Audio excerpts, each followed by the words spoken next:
Water Dumples are highly unusual water-dwelling creatures that, despite their abnormal appearances, are closely related to members of the grub dog family, as seen in examinations of their bones and interior structures, and are the only members of that family that are able to live in aquatic environments. These beasts are rather small in size and do not have anything in the way of serious locomotive power or even eyes to see with. Instead, they generally rely on their acute hearing, despite ears not being visible, and thin extrasensory whiskers to detect prey, attacking and devouring insects that come near the surface of the freshwater pools and marshes that they call home.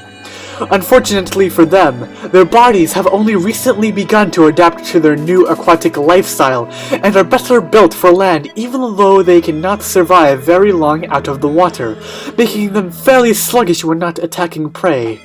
The only part of their bodies that really screams Bulborb on the outside are their large mouths, with which they are able to scoop up several prey at a time and devour them,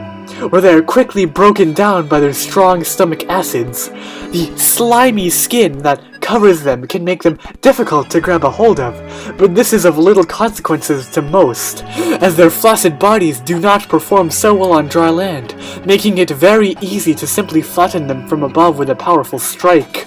Water Dumples certainly might not be the scariest of creatures to encounter, but they can still be a serious problem to deal with if one does not have troops available that can survive in the water and assault the creatures when their backs, the only part of their body that is safe to go near, are exposed to attack.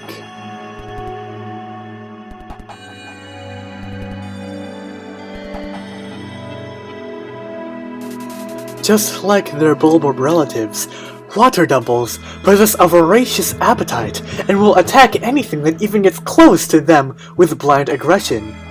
Thankfully, their slow movement speeds makes them fairly inefficient at attacking prey that can see them coming, which can still be harder than it looks seeing as their skin color tends to blend in with deeper water.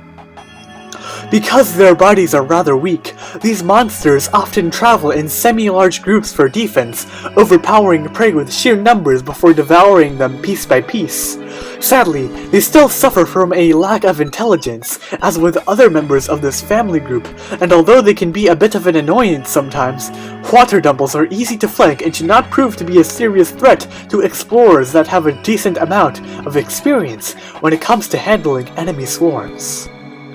From the laboratory of Professor Wormwood.